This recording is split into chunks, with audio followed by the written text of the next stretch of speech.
ਸਿੱਧੂ ਕਾਂਗਰਸ ਕਾਟੋ ਕਲੇਸ਼ ਦੇ ਵਿੱਚ ਵੱਡੀ ਖਬਰ ਆ ਰਹੀ ਹੈ। ਇਹ ਵੱਡੀ ਖਬਰ ਦਿੱਲੀ ਦੇ ਵਿੱਚੋਂ ਆ। ਦਿੱਲੀ ਦੇ ਵਿੱਚ ਜੋ ਕਮੇਟੀ ਦਾ ਗਠਨ ਕੀਤਾ ਗਿਆ ਸੀ ਹਾਈ ਕਮਾਨ ਦੇ ਵੱਲੋਂ, ਉਸ ਕਮੇਟੀ ਦੀ ਪਹਿਲੀ ਬੈਠਕ ਹੋਈ ਆ, ਜਿਸ ਬੈਠਕ ਦੇ ਵਿੱਚ ਹਰੀਸ਼ ਰਾਵਤ ਵੀ ਮੌਜੂਦ ਸੀ। ਕਾਂਗਰਸ ਦੇ ਦੋ ਸੀਨੀਅਰ ਲੀਡਰ ਜੋ ਕਮੇਟੀ ਮੈਂਬਰ ਨੇ ਉਹ ਵੀ ਉਸ ਦੇ ਵਿੱਚ ਮੌਜੂਦ ਸੀ। ਉਹਨਾਂ ਦੇ ਵੱਲੋਂ ਰਣਨੀਤੀ ਤਿਆਰ ਕਰ ਲਈ ਗਈ ਹੈ ਕਿ ਕਿਸ ਤਰ੍ਹਾਂ ਪੰਜਾਬ ਦੇ ਵਿਚਲੇ ਕਾਟੋ ਕਲੇਸ਼ ਨੂੰ ਖਤਮ ਕਰਕੇ ਕਾਂਗਰਸ ਨੂੰ 2022 ਦੇ ਲਈ ਤਿਆਰ ਕਰਨਾ।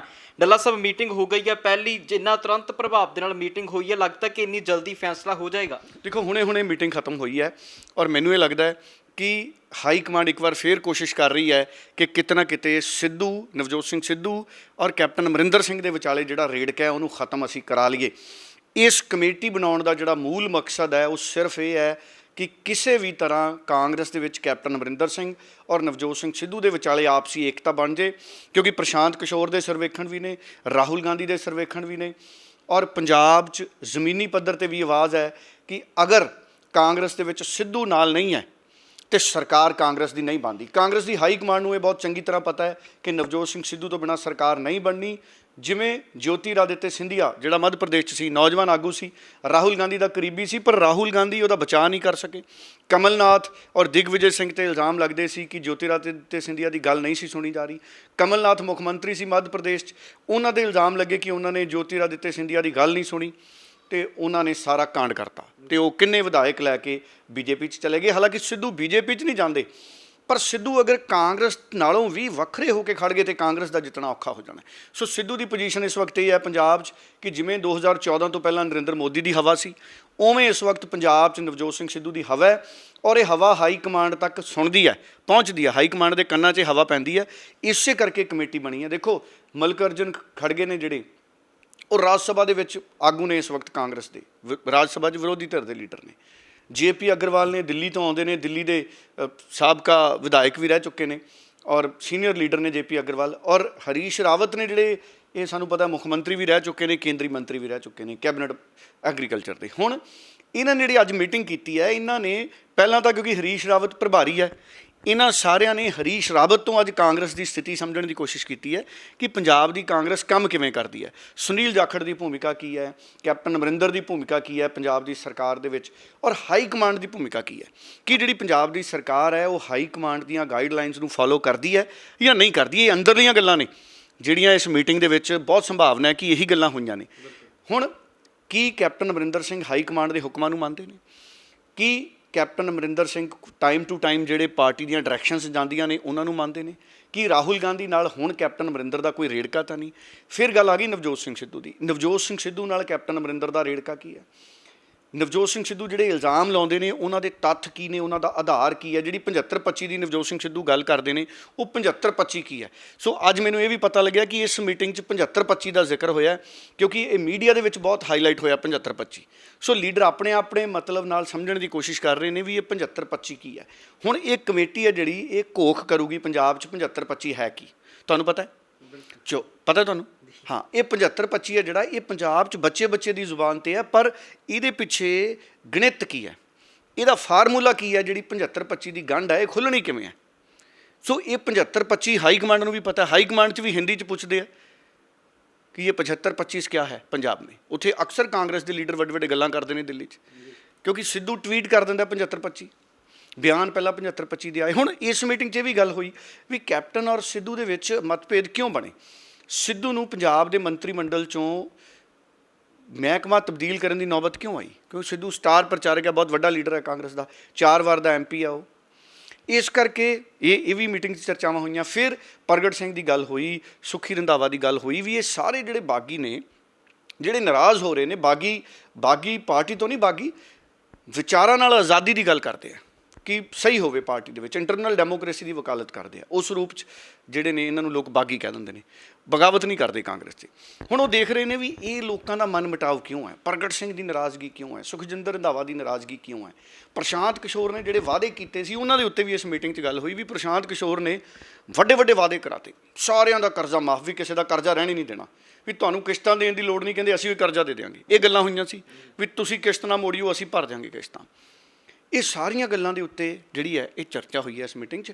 ਔਰ ਜਿਹੜੀ ਆਪਸੀ ਫੁੱਟ ਹੈ ਜੇਪੀ ਗਰੇਵਾਲ ਹੋਰਾਂ ਦੀ ਗੱਲ ਸੁਣਾ ਦਿੰਦੇ ਆ। ਜੇਪੀ ਗਰੇਵਾਲ ਵੀ ਸੀਨੀਅਰ ਲੀਡਰ ਨੇ, ਉਹ ਕਹਿੰਦੇ ਵੀ ਜਿਹੜੀ ਆਪਸੀ ਫੁੱਟ ਹੈ ਹਰ ਪਾਰਟੀ 'ਚ ਹੁੰਦੀ ਹੈ।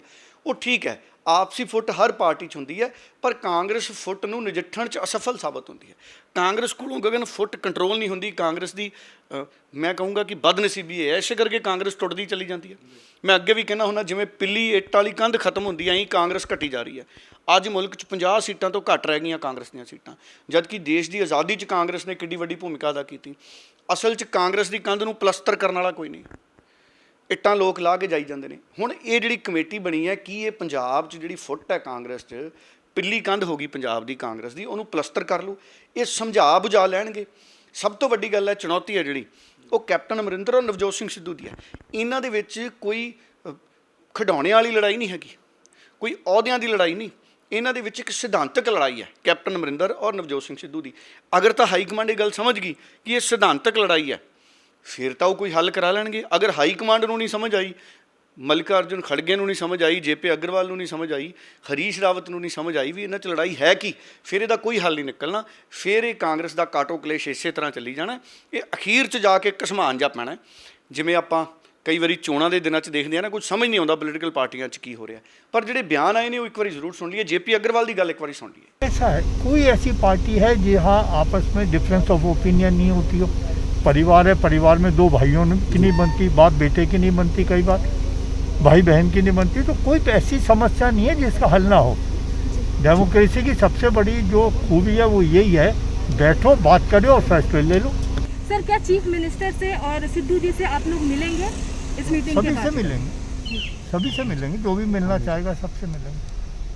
ਤੁਸੀਂ ਜੇਪੀ ਅਗਰਵਾਲ ਦੀ ਗੱਲ ਸੁਣੀ, ਉਹ ਕਹਿੰਦੇ ਵੀ ਹਰ ਪਾਰਟੀ 'ਚ ਮਾੜੀ ਮੋਟੀ ਜਿਹੜੀ ਹੈ ਨਿੱਕ ਸੁੱਕ ਝਗੜੇ ਵਾਲੀ ਹੁੰਦੀ ਰਹਿੰਦੀ ਹੈ, ਆਪਸੀ ਵਿਵਾਦ ਹੈ, ਅਸੀਂ ਇਹਨੂੰ ਨਿਬੇੜ ਲਾਂਗੇ। ਹਰੀਸ਼ ਰਾਵਤ ਨੇ ਵੀ ਆਪਣੀ ਗੱਲ ਰੱਖੀ ਹੈ।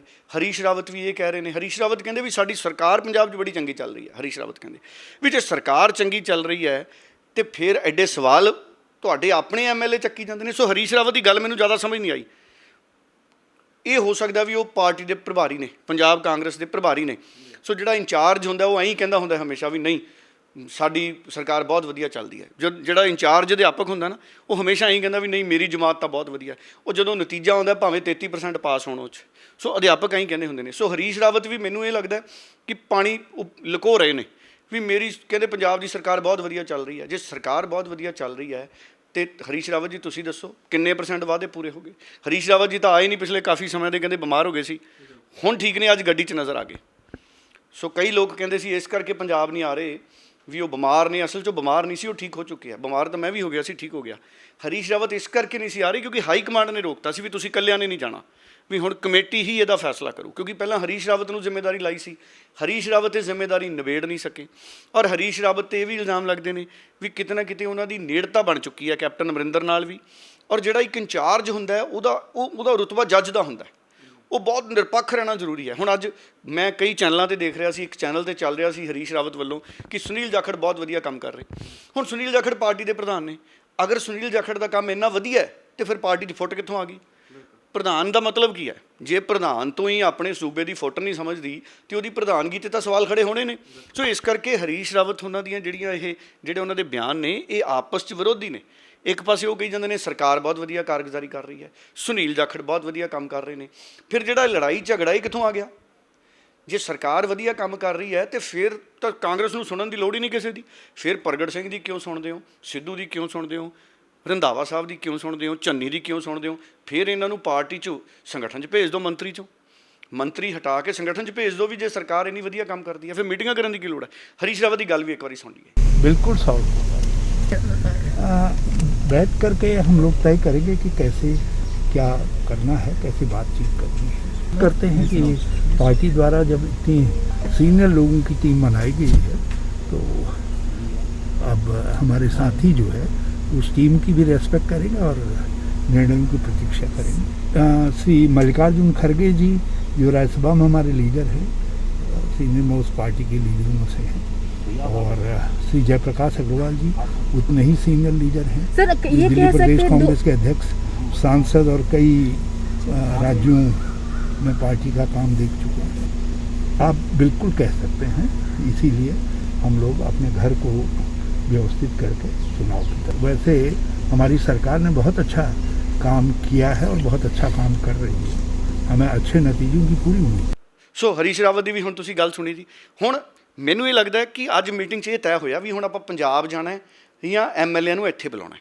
ਇਹਦਾ ਹਜੇ ਆਖਰੀ ਫੈਸਲਾ ਜਿਹੜਾ ਮੈਨੂੰ ਲੱਗਦਾ ਹੈ ਐਲਾਨ ਹੋ ਜਾਊਗਾ। ਇਹਦਾ ਮੀਟਿੰਗ ਦੇ ਕੁਝ ਫੈਸਲਿਆਂ ਦਾ ਐਲਾਨ ਵੀ ਹੋ ਜਾਣਾ ਥੋੜ੍ਹੀ ਦੇਰ ਤੱਕ। ਪਰ ਕੱਲੇ ਵਿਧਾਇਕ ਨਾਲ ਗੱਲ ਕਰੂਗੀ ਕਮੇਟੀ, ਕੱਲੇ ਮੰਤਰੀ ਨਾਲ ਗੱਲ ਕਰੂਗੀ, ਨਵਜੋਤ ਸਿੱਧੂ ਨਾਲ ਗੱਲ ਕਰੂਗੀ, ਸੁਖਜਿੰਦਰ ਰੰਧਾਵਾ ਨਾਲ ਗੱਲ ਕਰੂਗੀ, ਚਰਨਜੀਤ ਚੰਨੀ ਨਾਲ ਗੱਲ ਕਰੂਗੀ, ਅਸ਼ਵਨੀ ਸੇਖੜੀ ਨਾਲ ਗੱਲ ਕਰੂਗੀ, ਆ ਬਠਿੰਡੇ ਵਾਲੇ ਹਰਵਿੰਦਰ ਲਾਡੀ ਉਹਨਾਂ ਨਾਲ ਗੱਲ ਕਰੂਗੀ, ਜਿਹਨੇ ਕੱਲ੍ਹ ਮਨਪ੍ਰੀਤ ਬਾਦਲ 'ਤੇ ਖੁਲਾਸੇ ਕਰਤੇ। ਕਹਿੰਦੇ ਵੀ ਜੇ ਮੈਂ ਖੁਲਾਸੇ ਕਰਤੇ ਤਾਂ ਮਨਪ੍ਰੀਤ ਬਾਦਲ ਨੂੰ ਅਸਤੀਫਾ ਦੇਣਾ ਪੈ ਜੂ। ਦੇਖੋ ਕਾਂਗਰਸ 'ਚ ਹੋ ਕੀ ਰਿਹਾ। ਅਸ਼ਵਨੀ ਸੇਖੜੀ ਨੇ ਬਟਾਲੇ 'ਚੋਂ ਕਹਿੰਦੇ ਮੇਰੀ ਟਿਕਟ ਕੱਟਣ ਨੂੰ ਫਿਰਦੇ ਆ ਲੋਕ। ਉਹਨਾਂ ਦੇ ਆਪਣੇ ਇਲਜ਼ਾਮ ਨੇ, ਉਹ ਵੀ ਸਾਬਕਾ ਮੰਤਰੀ ਨੇ, ਪੁਰਾਣੇ ਕਾਂਗਰਸੀ ਨੇ ਔਰ ਕੇਂਦਰ 'ਚ ਇੱਕ ਬਹੁਤ ਵੱਡੇ ਲੀਡਰ ਨੇ, ਉਹਨਾਂ ਦੇ ਨਾਲ ਉਹਨਾਂ ਦੀ ਬਹੁਤ ਨੇੜਤਾ ਹੈ। ਹੁਣ ਇਹ ਕਈ ਲੀਡਰ ਨੇ। ਫਿਰ ਅੱਜ ਬਿਆਨ ਆ ਗਿਆ ਰਾਜਾ ਵੜਿੰਗ ਦਾ। ਰਾਜਾ ਵੜਿੰਗ ਕਹਿੰਦਾ ਵੱਡੀਆਂ ਪਾਰਟੀਆਂ 'ਚ ਝਗੜੇ ਚੱਲਦੇ ਰਹਿੰਦੇ। ਸੋ ਪਰ ਵੱਡੀਆਂ ਪਾਰਟੀਆਂ ਜਿਹੜੇ ਝਗੜੇ ਨੇ ਉਹ ਸਿਉਂਖ ਨਹੀਂ ਬਣਨੇ ਚਾਹੀਦੇ, ਕਿਉਂਕਿ ਕਾਂਗਰਸ ਖਤਮ ਹੋਈ ਜਾ ਰਹੀ ਹੈ। ਇਹ ਚਿੰਤਾ ਵਾਲੀ ਗੱਲ ਹੈ। ਕਿਸੇ ਵੀ ਮੁਲਕ ਦੀ ਤਰੱਕੀ ਲਈ ਵਿਰੋਧੀ ਧਿਰ ਦਾ ਮਜ਼ਬੂਤ ਹੋਣਾ ਬਹੁਤ ਜ਼ਰੂਰੀ ਹੈ। ਸਾਡੇ ਮੁਲਕ 'ਚ ਬੀਜੇਪੀ ਇਸ ਵਕਤ ਨੰਬਰ 1 ਦੀ ਪਾਰਟੀ ਹੈ। ਬੀਜੇਪੀ ਦਾ ਵਿਰੋਧੀ ਧਿਰ ਕੌਣ ਬਣ ਸਕਦਾ ਸੀ ਮੁਲਕ 'ਚ? ਕਾਂਗਰਸ, ਕਿਉਂਕਿ ਬਾਕੀ ਤਾਂ ਖੇਤਰੀ ਪਾਰਟੀਆਂ ਨੇ। ਹੁਣ ਕਾਂਗਰਸ ਦੀ ਆਪਣੀ ਹਾਲਤ ਜਿਹੜੀ ਮੈਂ ਕਹੀ ਜਾਂਦਾ ਉਹ ਪਿੱਲੀ ਇੱਟਾਂ ਵਾਲੀ ਕੰਧ ਦੀ ਹੋ ਗਈ। ਸੋ ਕਾਂਗਰਸ ਨੂੰ ਤਕੜੇ ਹੋਣ ਦੀ ਲੋੜ ਹੈ ਤਾਂ ਕਿ ਬੀਜੇਪੀ ਨੂੰ ਇੱਕ ਮਜ਼ਬੂਤ ਵਿਰੋਧੀ ਧਿਰ ਦੇ ਤੌਰ 'ਤੇ ਕਾਂਗਰਸ ਟੱਕਰੇ।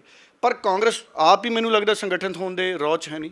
ਕਾਂਗਰਸ ਆਪ ਹੀ ਆਪਣੀਆਂ ਗਲਤੀਆਂ ਕਰਕੇ ਕਮਜ਼ੋਰ ਹੋ ਰਹੀ ਹੈ, ਜਿਸ ਕਰਕੇ ਜਿਹੜੀ ਸੱਤਾ ਵਾਲੀ ਧਿਰ ਹੈ ਬੀਜੇਪੀ, ਉਹ ਆਪਣੀ ਸਿਆਸਤ ਕਰ ਰਹੇ ਨੇ। ਔਰ ਜਿੱਥੇ ਵਿਰੋਧੀ ਧਿਰ ਦੀ ਭੂਮਿਕਾ ਹੋਣੀ ਚਾਹੀਦੀ ਸੀ, ਵਿਰੋਧੀ ਧਿਰ ਹੈ ਹੀ ਨਹੀਂ। ਸੋ ਵਿਰੋਧੀ ਧਿਰ ਹੈ ਹੀ ਨਹੀਂ, ਇਹਦਾ ਵੀ ਮੁਲਕ 'ਚ ਨੁਕਸਾਨ ਹੁੰਦਾ। ਬਾਕੀ ਦੇਖਦੇ ਹਾਂ, ਮੀਟਿੰਗਾਂ ਦਾ ਪ੍ਰੋਗਰਾਮ ਐਲਾਨ ਹੋ ਜਾਣਾ, ਏਜੰਡਾ ਐਲਾਨ ਹੋ ਜਾਣਾ ਵੀ ਕਦੋਂ ਮੀਟਿੰਗਾਂ ਨੇ, ਕਦੋਂ ਪੰਜਾਬ 'ਚ ਆਉਣਗੇ। ਥੋੜ੍ਹੀ ਦੇਰ ਤੱਕ ਮੈਨੂੰ ਲੱਗਦਾ ਹੈ ਅਧਿਕਾਰਿਕ ਤੌਰ 'ਤੇ ਐਲਾਨ ਹੋ ਜਾਣਗੇ। ਬਿਲਕੁਲ। ਸੋ ਜਿਹੜੀ ਇਹ ਕਾਂਗਰਸ ਦੀ ਆਪਸੀ ਫੋਟਾ, ਹੁਣ ਉਹਦੇ 'ਚ ਬਹੁਤ ਵੱਡੀ ਗੱਲ ਹੈ ਕਿ ਹੁਣ ਇਹ ਕਮੇਟੀ ਨੇ ਜਿਸ ਤਰ੍ਹਾਂ ਤੁਰੰਤ ਪ੍ਰਭਾਵ ਦੇ ਨਾਲ ਮੀਟਿੰਗਾਂ ਦੀ ਸ਼ੁਰੂਆਤ ਕੀਤੀ ਹੈ, ਇਹ ਕਮੇਟੀ ਆਉਣ ਵਾਲੇ 15 ਜਾਂ 20 ਦਿਨਾਂ ਦੇ ਵਿੱਚ ਸਾਰੇ ਕਾਟੋ ਕਲੇਸ਼ ਨੂੰ ਸੁਲਝਾਉਣ ਦੀ ਕੋਸ਼ਿਸ਼ ਜ਼ਰੂਰ ਕਰੇਗੀ। ਚਰਚਾਵਾਂ ਇਹ ਵੀ ਹੋਣ ਲੱਗੀਆਂ ਨੇ ਮੀਡੀਆ ਘਰਾਣਿਆਂ ਦੇ ਵਿੱਚ ਕਿ ਫੈਸਲਾ ਹੋ ਚੁੱਕਿਆ ਹੈ ਜੋ ਗਾਂਧੀ ਪਰਿਵਾਰ ਨੇ ਕਰਨਾ ਸੀ, ਤੇ ਇਸ ਤੋਂ ਬਾਅਦ ਹੁਣ ਇਹ ਕਮੇਟੀ ਨੂੰ ਸਿਰਫ ਇੰਪਲੀਮੈਂਟ ਕਰਨ ਦੇ ਲਈ ਪੰਜਾਬ ਦੇ ਵਿੱਚ ਉਤਾਰਿਆ ਜਾਊਗਾ। ਅਗਲੇ ਪ੍ਰੋਗਰਾਮਾਂ ਦੇ ਵਿੱਚ ਇਸ ਗੱਲ ਦੇ ਉੱਤੇ ਗੱਲਬਾਤ ਜ਼ਰੂਰ ਕਰਾਂਗੇ। ਫਿਲਹਾਲ ਦੇ ਲਈ ਇਜਾਜ਼ਤ ਦਿਲਾ ਸਾਹਿਬ, ਬਹੁਤ ਧੰਨਵਾਦ। ਬਹੁਤ ਧੰਨਵਾਦ। ਬਹੁਤ ਵੱਡੀ ਗੱਲ ਤੁਸੀਂ ਕਹੀ ਕਿ ਫੈਸਲਾ ਹੋ ਚੁੱਕਿਆ, ਇਹ ਕਮੇਟੀ ਨੇ ਉਹਨੂੰ ਇੰਪਲੀਮੈਂਟ ਕਰਾਉਣਾ। ਪਹਿਲਾਂ ਹਰੀਸ਼ ਰਾਵਤ ਨੂੰ ਵੀ ਭੇਜਿਆ ਗਿਆ ਸੀ, ਫੈਸਲਾ ਪਹਿਲਾਂ ਵੀ ਸ਼ਾਇਦ ਹੋਇਆ ਸੀ ਕਿ ਹਰੀਸ਼ ਰਾਵਤ ਜੀ ਆਹ ਕੰਮ ਕਰੋ। ਰਾਵਤ ਸਾਹਿਬ ਸ਼ਾਇਦ ਕਰ ਨਹੀਂ ਸਕੇ। ਹੁਣ ਦੇਖੋ 2 ਸਾਥੀ ਮਿਲ ਗਏ ਰਾਵਤ ਸਾਹਿਬ ਨੂੰ, ਸ਼ਾਇਦ ਹੁਣ ਰਾਵਤ ਸਾਹਿਬ ਮੈਦਾਨ ਜਿੱਤ ਲੈਣ। ਜੀ ਬਹੁਤ ਧੰਨਵਾਦ ਸਰ। ਬਹੁਤ ਧੰਨਵਾਦ।